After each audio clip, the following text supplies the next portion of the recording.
The first one, funny enough, this article's been dispelled, sort of. It's all a rumor, so we don't know what's true or what's false. Yeah, I'm already yawning. He's a black content creator. He probably just doesn't come out of his, I mean, his color has nothing to do with anything. Him being black don't got nothing to do with anything. He just probably just, you know, ignorant. He's in his bubble.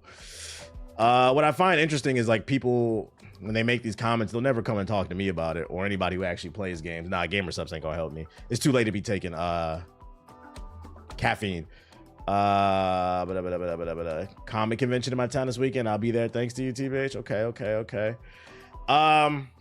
But yeah, the first and only batch of articles I got for you, it's already been kind of dispelled. There was a rumor going around that Xbox is working on massive backwards compatibility, and they were going to be calling it Xbox Classics, which I was confused because the Xbox already has backwards compatibility, but then there's been an update on it. But I didn't read the original story, so let's read the original story and then the update. Take everything I'm about to say with a grain of salt. It was just recently that we heard from a Spanish YouTuber, Extra One, about the release date and pricing for the ROG Ally Xbox handheld, and now they're back at it again with another video today, this time talking about Xbox backwards compatibility. In their video, they mentioned that according to a source of theirs that works inside of Microsoft, Xbox is embarking on an ambitious project with a provisional name of Xbox Classics, and they insist this name could easily change, dedicated to focusing on original Xbox and Xbox 360 emulation. Is 360 emulation not a part of the program already? Is it only Xbox One? I never used backwards compatibility on Xbox. I don't really care about it. I buy consoles, the new consoles for the new shit. But I thought 360 was already there, unless I'm wrong. Or maybe it's like a limited, super limited catalog. I don't know. They advise it's a new advanced emulation platform that should offer big benefits across multiple systems. Limited catalog from what I remember. Okay. So it's just limited. What Xbox is working on is a new advanced emulation program designed to run Xbox 360 classics and original Xbox titles with stability and graphic improvements. Full integration with Game Pass, PC, current consoles, portable devices like the ROG Ally, and of course, the cloud. It suggested that Xbox might divide this announcement into two large waves in 2026 to celebrate the 25th anniversary of the brand, although Extra Ones isn't sure what specific dates those might be. Surprisingly, they also say that Microsoft has established a direct collaboration with the team behind the unofficial Xbox 360 Xena emulator in order to make this possible. That's pretty crazy if it's true. They reveal a short list of games they said they're getting optimization for the new emulation platform, as well as those including Fable 2, Skate 3, Gears 3, Batman Arkham Asylum. These games will apparently now be more stable with fewer errors, a better frame rate, and also optimized to run on both PC and cloud. That's not the whole list by any means, though, as a bunch of other games are apparently being evaluated for technical and licensing compatibility. Extra One rails off a few other potential titles such as Def Jam Fight for New York, Assassin's Creed Brotherhood, Castle Crashers, blah, blah, blah, blah, blah, Prince of Persia. The goal, as I understand it, is not just to bring back nostalgia, but for those video games to be able to be played better than ever, even on portable hardware like the ROG Xbox Ally in the cloud, on a smart TV, or on a mobile game. Is this pro-preservation? Yeah, because from my understanding, the emulation works for digital and disc, right? Correct me if I'm wrong. Who uses Xbox's backwards compatibility? I'm pretty sure if you put the disc in, it works too. Finally, they sum up their video report by explaining that Xbox is betting on 3 simultaneous versions of each game in the form of a console version, a PC version, and a cloud version. I do, and it does? Okay, that's what I thought. This would be a significant overhaul compared to the current system, which is only optimized for console on Xbox One, Xbox Series, and Xbox Series S, or X and S. Obviously, it's a rumor. Take it all with a grain of salt. Thanks for resubscribing. Yo, shout to Psycho. Let me ask y'all a question. On a scale of 1 to 10, with 10 being the most important, how important is backwards compatibility? I don't know, because me personally, I never really cared about it. I buy new consoles to play new games. I don't buy it to play old games. 8, 6. I can see it being super important at the beginning, maybe like the first 2 years of a console's lifespan. But once you get into year 3, 4, 5, 6, it's not important to me. 7, 8, it's pretty important to a lot of y'all in the chat. It's a cool feature. So then my question becomes, well, why not just switch to PC? Like, I hate to be that guy, but you know, you wouldn't have to wait on Xbox to do an emulation thing for the Xbox. if you had a PC, you could play Batman Arkham right off of Steam and it'd be better than this shit. That just some food for thought. Just some food for thought. One make for some exclusives. Gears of War's on PC. All the Xbox games are, and cheaper too. That's exactly one of the reasons why I switched. Just some food for thought. You know, if it is really important for you, you wouldn't have to go through any of this. I'm broke. Chill. Well, you can't be that broke if you're looking forward to this, because it's supposed to be a future joint, right? I can't trust certain PC ports. I feel that's fair. Like, especially the older ones. That's fair. For me, I've always been on console, so it's easier to just sit down and boot up. I feel that. There was an update on the story, though. So this is really important. That's good to know. Okay, so update as of 2:10 p.m. We've since heard from Windows Central editor Jeff Corzan on this topic, who claims that this particular scenario isn't on the cards today. He suggests Xbox is keen to bring more games to more places, but at least based on what he's aware of, it's not along the lines of what Extra One is referring to at that moment. That's not to say the original report is not 100% incorrect, but there's clearly mixed messaging going on behind the scenes. Okay, so I'm going to go ahead and say take this update with a grain of salt, because Jeff Corden, his name is big in the gaming industry. We referenced him plenty of times because he works for Windows Central. But I would take what he's saying with a grain of salt, because he's not saying, oh, I definitively know Xbox is not working on a better emulation program for the Xbox. He just said, I heard something different. So it's he say versus she say. I can't talk. So take it with a grain of salt. It could be true. It could not be true. It's 50-50. Like, it's just his word versus his word. Also, keep in mind, too, Jeff Corden works for Windows Central, which is a website that focuses on Microsoft products. So I would imagine Jeff Corden doesn't want to kick the hornet's nest. I would argue it's a bit of a, what's the word I'm looking for? Conflict of interest for him to be giving out early stuff. So, of course, he's going to jump out and be like, nah, that's not true. It's a 50-50. What I will say is there's no way to know whether or not this is true or false, but I would say I wouldn't be shocked if it is true. And the reason being is literally 2 days ago, Sarah Bond dropped a video where she was talking about they're working on the next Xbox. We covered it on the stream. And in that same video, she hinted at, and she said that they are focusing on making sure you're able to play all games across all generations. So it felt like they kind of hinted at that it is something they're working on. So I don't know. We'll see how this plays out. I think it would be good for them because obviously a lot of y'all in the chat care about that stuff. Y'all still want to play Gears 3, so the Xbox Cloud shit, that could be what it's in reference to, like the streaming, but it also could be just being able to run older games and stuff like that. Nintendo games on Xbox is crazy, bro. There was a rumor about that. Or like vice versa, one or the other, but I don't believe that shit. So remember where you heard it here first. Take it with a grain of salt. There's no guarantee this is coming out, but it is something that's being talked about. And other news, damn, now 60% of gamers will never play new games. Never, because they're going to keep playing the old shit. Bad news for the Switch 2. More bad news. There's been a lot of bad news. The one shining light of good news has been the Donkey Kong shit. That's been fire. Shout out to A-Dot with the sub. Appreciate it. I can't believe this generation's coming to a close within the next 2 years. I think what it is COVID kind of fucked up people's perception of time. Like, we was in the house so long, and then it was hard to get a PS5. So, yeah. I mean, a couple of years to the next platform, but you got to keep in mind, they're still going to support the PS5 and the Xbox Series X for a long time. I mean, look at the PS4. If you thought it was hard for motherfuckers to get a PS5, imagine how long it's going to be till they get the damn PlayStation 6. But back to the Switch 2 shit. Switch 2 third-party sales reportedly mostly very low despite record-breaking console launch. That's right, ladies and gentlemen. 3.5 million people ran out and purchased a Switch 2, making it the fastest-selling week one sales of any new console in gaming history. But it turns out these niggas didn't buy any games. It looks like I was right. I was making jokes about it, but I was right. The only thing they're playing on the Switch 2 is open world Mario Kart and shuffling around on the OS. Switch 2 has got off to a flying start with Nintendo proudly trumpeting the console as its fastest selling hardware ever, just days after launch. But while things are looking rosy for Nintendo, a new report suggests third-party titles have so far struggled, with one third-party publisher saying sales have been below our lowest estimates. Not they are low, below our lowest estimates. meaning they said that we had a worst case and a best case scenario, and our sales are performing worse than our worst case scenario, bruh.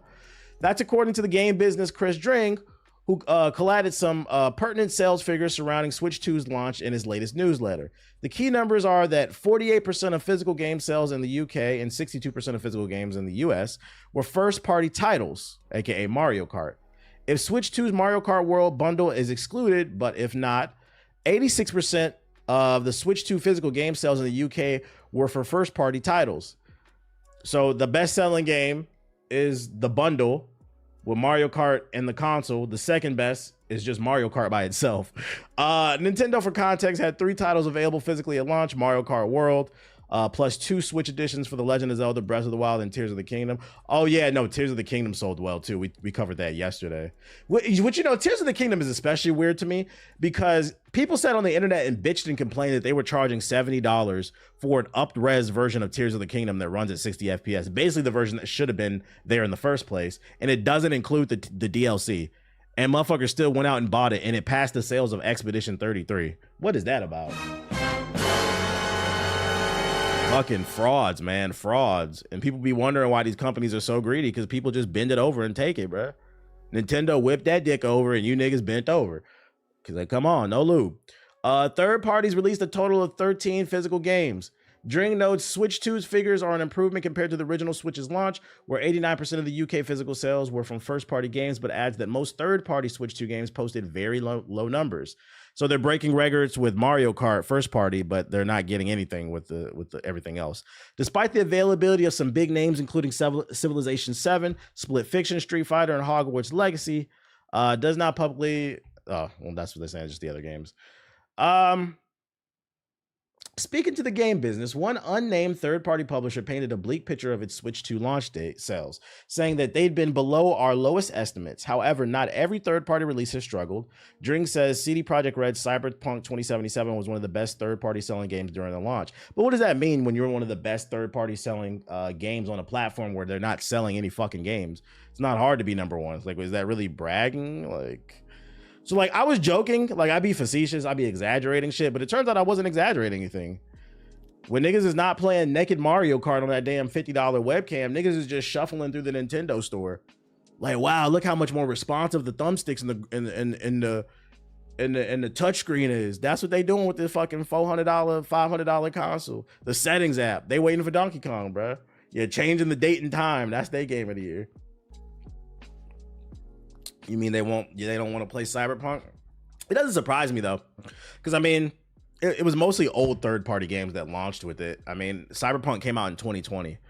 Why would I want to play a game that came out in 2020 that looks better in 2020 on the PC version than a version that came out in 2025 on a handheld that looks worse? Like, why would I? So it makes sense that the third-party games didn't sell well. What I will say is this could potentially be a disaster for Nintendo, because although they're doing great out of the gate with hardware sales, if these third-party sales don't pick up, this could potentially spell another disaster for the Switch, where we have long droughts of no games. Because third-party developers, you have to keep in mind, anytime a studio decides to develop a version of a game, they have to that means they have to make a different version of the game, which requires more time, more effort, more money. So now that there's the option of a Switch 2 version of games on the table, they have to spend more money developing and optimizing for that platform as well.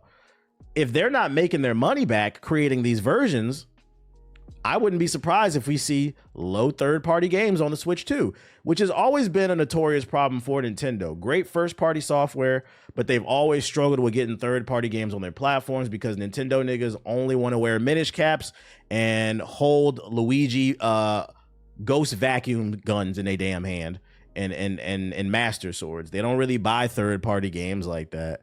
So it could be the cycle repeating itself where we see long stretches of just no games on the Switch 2. And I would hate for that to happen because this is a brand new platform. Let's give it a year or two, see how this plays out. But I will say the fact that third-party developers are already bitching after only 1 week, because this is supposed to be the hype week, right?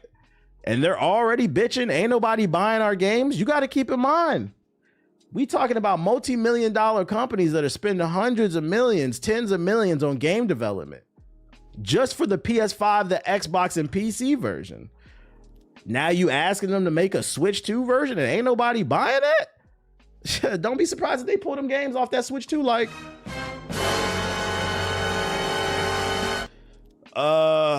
Third-party games run like crap anyway. You got them? How you know? How you know if they run like crap on here? You ain't got them. They just said that nobody buy no third-party games on this. Why specifically the Minish Cap? Because Zelda niggas love running the Minish Cap. You know, Minish Cap Zelda. That's what they like wearing, bruh. That's what the Zelda fans like wearing, the little Minish Cap on his head. These niggas go to bed. They don't wear like do-rags and bonnets. They wear Minish Caps to bed.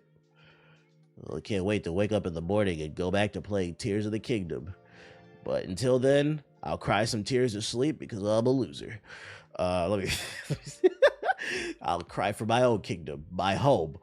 But yeah, that's your Nintendo update when it comes to sales. So TBH and Chad, I've been watching videos about Grand Theft Auto 6, and people are saying that this game will cause the gaming industry to crash, and people are looking forward to it. What do you think? I would need to see the video. What's the context of, like, why would it make the industry crash? If anything, it would generate sales and jobs, because Grand Theft Auto 6 is gonna sell. So how would it make the industry crash? I would think that a game that costs like $500 million or $1 billion to develop and nobody buys it, that would cause an industry crash. But I don't get how it being successful would be. I have a sneaky suspicion GTA 6 isn't gonna live up to the hype. Yeah, who said that? It sounded like somebody just yapping. I'd argue it's hard to live up to the hype. We've been waiting almost 15 years for Grand Theft Auto 6. Like, people forget the wait from Grand Theft Auto 4 to 5 wasn't that long. I'm going to Snapchat Sonic my intrusive thoughts. But the wait from fucking 5 to 6 has been really long, and it's like, it's gonna be hard. I like I said, I don't wish it, but Grand Theft Auto 6 could be another potential Kingdom Hearts 3. It's just hard to live up to that level of hype. As it stands right now, it looks like we're going to get Game 7 for OKC. Put the the fries in the bag. Shout out to Nightmare with the $5 super chat. What's the score? Oh, god damn, they cooking. Yeah, as long as they don't do nothing stupid, they should pull this one out. I'm gonna definitely pull up the game later. Like when the PS6 comes out, how long it takes people to start grabbing those depends on the supply chain. We don't know what the world. And then let me give you y'all another scenario you might not want to hear. How long will it take the people to grab them?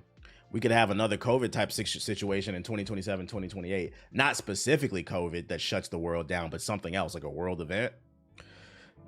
Y'all know what's going on in the world right now. Niggas are shooting missiles at each other. All I'm saying is we don't know what the world looks like 2 years from now. We might be a little bit busy with more real world shit. Might not be time and money for no goddamn PlayStation or Xbox. That's worst case scenario. I'm hoping that's not the case, but real shit. It's a lot of real shit going on in the world. So it could be a long time before it, like, let's say the PS6 comes out. It might be a long time before people adopt it because the money's just not there because people are too focused on other things. Happy Juneteenth. Happy Juneteenth. In more positive news, let's get off that topic. In more positive news, this came across my timeline. It has been pretty much, not officially, but kind of confirmed that crossplay will be available in Marvel Token, which is their new tag fighter starring Marvel characters, is being developed by Arc Systems, the same people behind Guilty Gear. The Steam page was updated, and I don't know who these people are, but shout out to y'all because it is good info. Niggas was hawking the Steam page from Marvel Token, and they found right there, it's listed to have cross-platform multiplayer. Now, does this confirm it? Not officially. It could just be a mistake. But I'm going to go ahead and say there's about an 80% chance this is probably going to have cross-platform multiplayer between console and PC, which is great. We still should wait until they officially say it on their Twitter. Yeah, you want to say 90? Fine. 80 to 90%. This most likely isn't a mistake because it's Steam. But until they officially confirm it. But I think this is good news. This is good news. That means the game is going to have longevity. It's going to have something Sparking Zero didn't have. New follower. And since we're on the topic of Sparking Zero, let me go ahead and switch up right here. I was reading the comments on one of my videos this morning, and I had to save this comment because it was some Sparking Zero slander. This dude, Spawn, said, "No joke, my barber keeps trying to sell me his copy of Sparking Zero every time I get a cut from him." That's right. Sparking Zero is so worthless and so ass. Barbers is trying to sell it. That nigga got a cut and then a free copy of Sparking Zero. Here you go, nigga. I don't want this shit. That nigga got his hairline pushed back. Zzz! You was like, he was ready to walk out the barbershop crying, looking like Vegeta. And then he was like, chill out, little nigga. The haircut for free.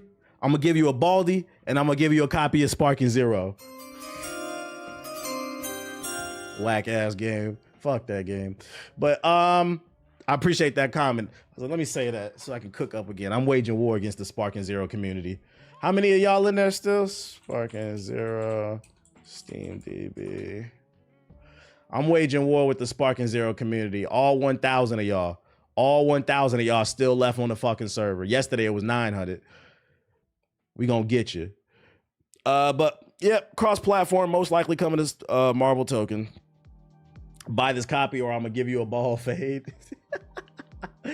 I'm only one playing Sparking Zero to collect all the trophies. After that, I'm donezo. That's crazy. That's how you know that shit boring, when niggas is trophy hunting. And then last piece of news I got for you. Gears of War Reloaded beta is getting extended with more maps. Last weekend, Gears of War Reloaded had its first multiplayer beta test, and testing will resume this weekend. However, the team behind the game wants players to know that it has listened to comments about its first beta and expanded the hours and the options for the second weekend. On the game's social media accounts, Gears of War Reloaded's developer, The Coalition, announced the changes. The start time remains June 20th at 12 p.m. PST or 3 p.m. EST, but the tests are now being lengthened by 9 hours to Sunday, June 22nd at 9 p.m. PST and June 23rd, 12 a.m. EST. It'll include more maps. Let's see. So social TDM, it'll have Gridlock, Gold Rush, Raven Down, Courtyard, War Machine, and then competitive Gridlock, Raven Down, Courtyard, War Machine, and the Canals. So there's going to be more content there. If you have Game Pass, I believe you have access to it. Is this a remake? Yes, it is. They announced it like 2 weeks ago during the Xbox press conference. It's technically a remake of a remake because they already remade Gears of War 1 like 10 years ago. So if you own it, you get this version. Is it free or was it $10 or something like that? I think it was for free. And they'll have online, all that bullshit. But still no news about Gears of War E-Day. It's free. Okay. That's what I thought. I don't want to be wrong about that. So yeah, that'll be this weekend if you want to check out the game. TBH, you gonna smoke people this weekend on it? I don't know. I'm so behind on videos. I need to get that shit done. Even in 2K, why not transfer your VC every year from previous 2Ks? Well, then they can't make no money. How they gonna rob you? I'm going in the sub box because that's all the news I have for you. There's literally nothing going on today. It's the end of the week. Change account. Let's see if there are any trailers I should be aware of. Any trailers? What is this thumbnail, JG?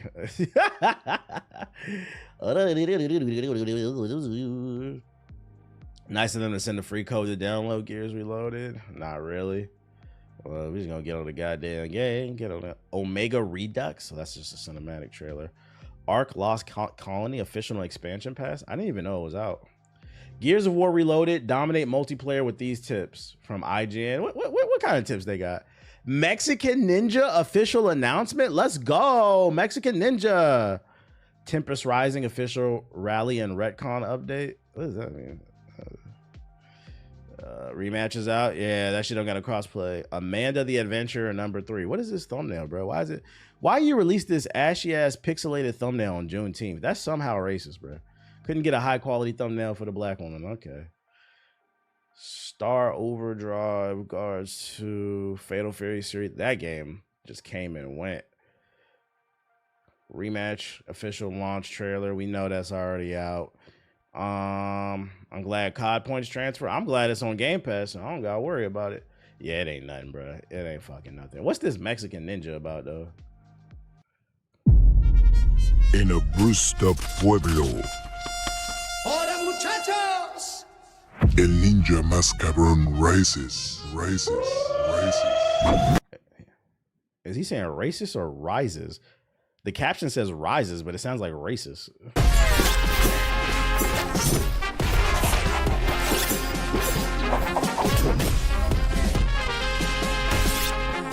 As a rogue, like is a new battle. Every choice, your destiny. Agárrate los huevos. Master the way of the donkey. It sounds like somebody that was trying to do like a stereotypical like older Mexican accent. That doesn't sound like a real, I mean, I could be wrong, but that don't sound like a real Mexican person.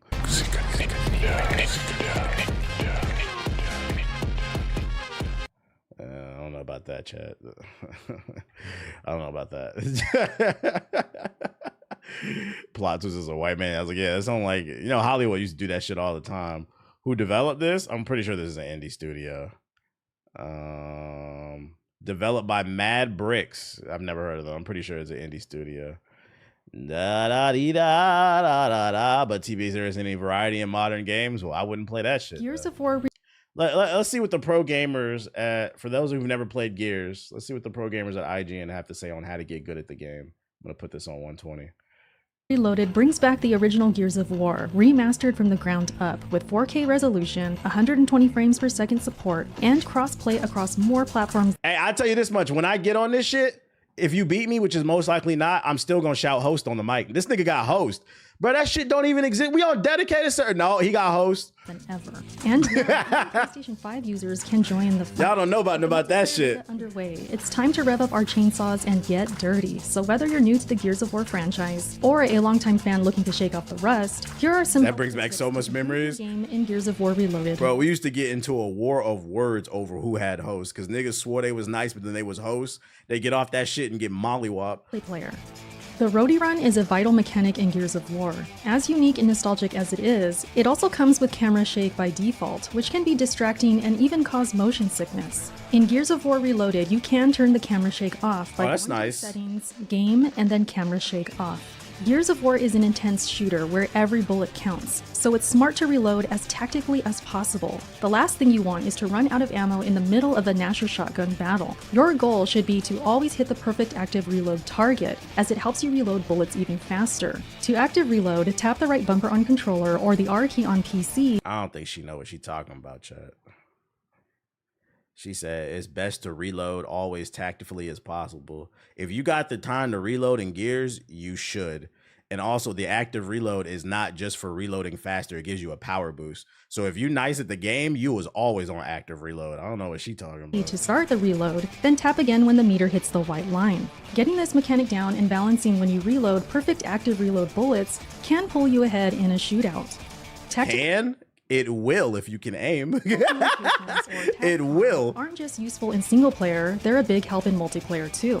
Press the left bumper on controller or left shift on PC to activate it. I ain't seen one wall bounce. Are where power weapons spawn and if they're ready to be picked up. TACCOM also gives you better visibility when smoke grenades are thrown, helping you make smarter, more strategic moves. Frag grenades are a key pickup, so if you've got the spot open and a clear path, try and grab them before your opponents do.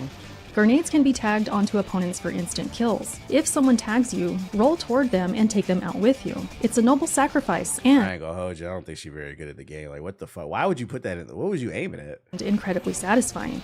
You've That probably nigga was not even looking at you, and I'm pretty sure she was playing a bot, and she missed like 3 shots. heard that wall bouncing separates the newbies from the pros in Gears of War. And while there's some truth in that, wall bouncing in Gears of War Reloaded is very different from other entries in the series. Because the original Gears of War has slower movement, it can feel clunky. This doesn't mean you can't wall bounce, but it takes practice and adjusting to the slower speed.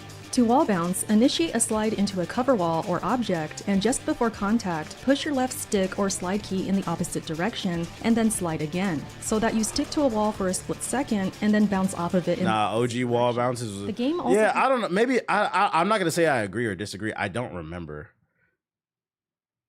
if OG wall bouncing was fast like 2 and 3. It's very strict animation locks, so you have to let your character visually commit to sliding into cover before you can bounce off of it. Effectively, wall bouncing can I've always been on PlayStation, so what made you like Gears so much? What about the gameplay was fun? First of all, it's gritty, super bloody, so like every kill was super satisfying. It was fast paced. The wall bouncing, like there's a definitive skill gap in this game. First of all, you got to learn the map. She's right about that. You have to learn where the power weapons are, sort of like Halo. I like the third person, but like, yeah, the wall bouncing, when you get into a wall bouncing battle, and you team wipe a team, or you get into a wall bouncing battle with someone else who's wall bouncing and you beat them, it's just very satisfying. To the point where like I haven't seen any game be able to replicate like Prime Gears for me. Popping somebody's head with the sniper rifle was always good. The level design was fire. Also, what made Gears great too is like it's not just about the multiplayer. The story was fire. The co-op with your friends playing on hard. It's just a very crisp shooter. What's the word I'm looking for? Very refined. Also, you have to keep in mind, it might not be mind blowing if you haven't played it now, but you got to keep in mind, this is what put cover shooters on the map. Gears of War wasn't the first cover shooter, but it was the first cover shooter that brought it into the mainstream. There's so many cover shooters now, but this was the game. Be used to angle your aim when you shoot. Yeah, very social game too. Enemy blind sides to avoid getting shot. We also recommend turning up your sensitivity settings so that you have a quicker look, zoom, and target aim, as this will help you move a bit. Yeah, perfected it.